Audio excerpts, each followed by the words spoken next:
Selamat pagi. Sehat ya, selalu harus sehat. Pagi ini posisi saya masih di Bandara Ngurah Rai Bali dan suasana masih seperti bulan lalu, masih sepi dengan kegiatan, masih sangat mencekam. Pariwisata masih mati. Kegiatan di sektor industri yang lain juga masih dalam posisi yang lemah. Transportasi terbatas, apalagi transportasi pariwisata sangat-sangat terbatas. Itu mungkin yang bisa disampaikan, dan itu merupakan gambaran buat kita bahwa di pandemi COVID-19 ini kita harus betul-betul mencari jalan keluar, melakukan suatu kreativitas yang out of box. Itulah new normal. Pagi ini saya coba akan mengingatkan kembali teman-teman semua mengenai Zellner, mengenai bioaktif oligopeptide. Saya ingin mengawali dari satu pertanyaan yang sangat sederhana. Bagaimana mungkin soya, bagaimana mungkin kacang kedelai bisa sedemikian dahsyat? Ini harus dijadi renungan buat kita. Dan seperti yang saya selalu ingatkan, kalau sudah bicara kacang kedelai dan mau dibandingkan dengan obat, pasti tidak akan ketemu. Pertanyaan apapun pasti tidak akan ada jawabannya. Bagaimana mungkin butiran-butiran kacang kedelai itu bisa sedemikian dahsyat membantu berbagai permasalahan kesehatan? Tapi ternyata perjalanannya bukan seperti itu. Kenapa sampai Nobel Prize atau penghargaan Nobel itu diterima oleh orang-orang yang mengamati dahsyatnya oligopeptide atau bioaktif oligopeptide? Ini bicara teknologi. Ini bicara balik lagi tadi, satu kreativitas. Maka butiran-butiran kacang kedelai ini dilakukan ekstraksi, dilakukan berulang-ulang ekstraksi, dilakukan identitas atau identifikasi sampai menemukan satu bagian terkecil, atau bukan bagian terkecil, bagian terkecilnya adalah asam amino. Jadi unsur lain dihilangkan. Di sana ada air, di sana ada tepung, di sana ada kulit yang lebih keras dan lain sebagainya. Itu dihilangkan, maka diambillah unsur-unsur asam aminonya. Jadi seluruh unsur asam amino yang ada di dalam kacang kedelai diambil dan dilihat berapa kadarnya. Kemudian masing-masing asam amino ini akan berikatan satu dengan yang lain. Jadi oligopeptide itu adalah bukan satu asam amino. Contoh pernah mendengar leucin, isoleucin, valin. Itu adalah 3 asam amino esensial. Nah, ketika digabungkan menjadi lebih dari satu asam amino, maka terbentuklah oligopeptide. Oligopeptide ini aktif. Berbeda dengan asam amino, berbeda dengan protein induknya.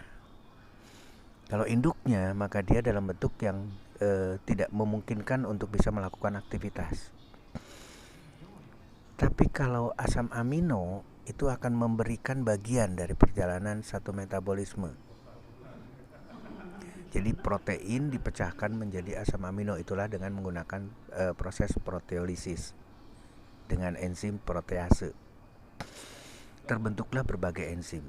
Nah, oligopeptide adalah gabungan dari lebih dari 1 atau lebih dari 2 asam amino dan aktif. Apa yang dikatakan aktif, apa yang dikatakan bioaktif, berarti aktif dalam kehidupan, aktif secara metabolisme. Dan kecepatan aktivitas daripada bioaktif oligopeptide ini adalah persis seperti halnya hormonal, persis seperti halnya neurotransmitter atau saraf atau refleks. Nah, ini harus dijadi camkan buat teman-teman. Jadi kecepatan bioaktif oligopeptide adalah menyamai hormon. Kalau kita marah, maka pada saat itu juga akan berubah wajah kita. Kalau kita mendapatkan musuh, maka refleks untuk melakukan satu perlawanan itu dilakukan oleh bioaktif oligopeptide. Nah, sekarang bagaimana kontens dari bioaktif oligopeptide ini dalam memberikan suatu penyembuhan, dalam memberikan atau membantu menyelesaikan permasalahan apapun di dalam tubuh kita.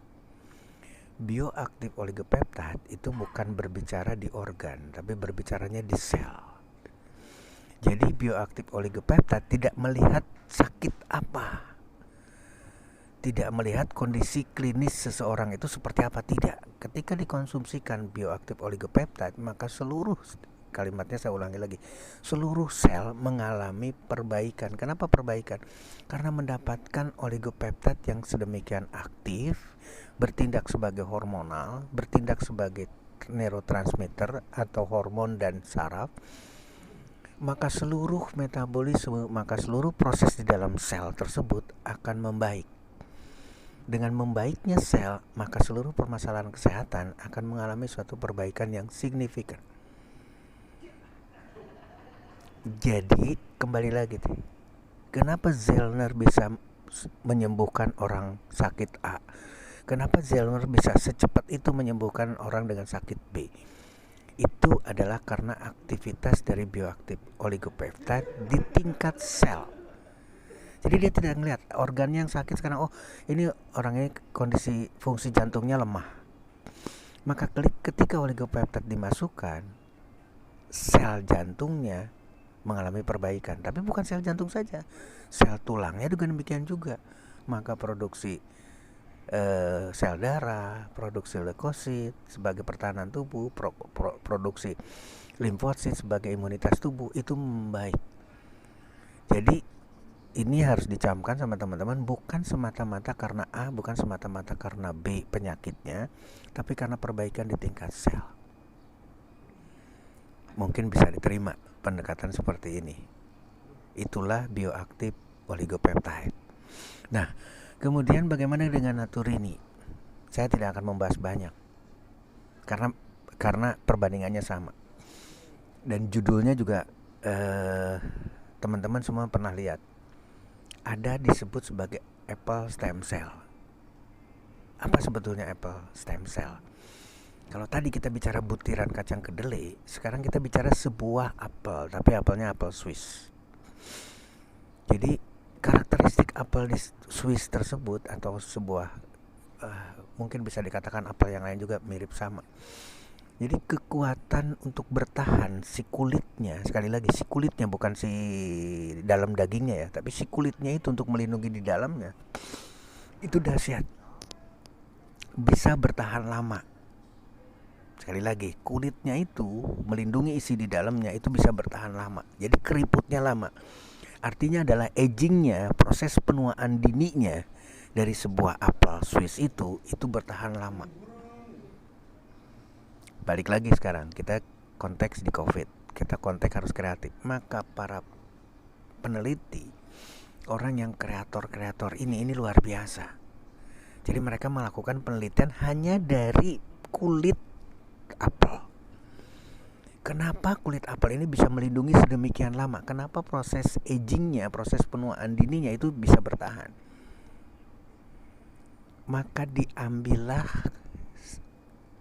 parsial atau diambillah sebagian kecil dari kulitnya. Sekali lagi, sebagian kecil dari kulitnya diambil dan kemudian dikultur. Apa itu namanya dikultur? Dikultur itu adalah dimasukkan ke sebuah wadah yang berisi media makanan mirip dengan apel.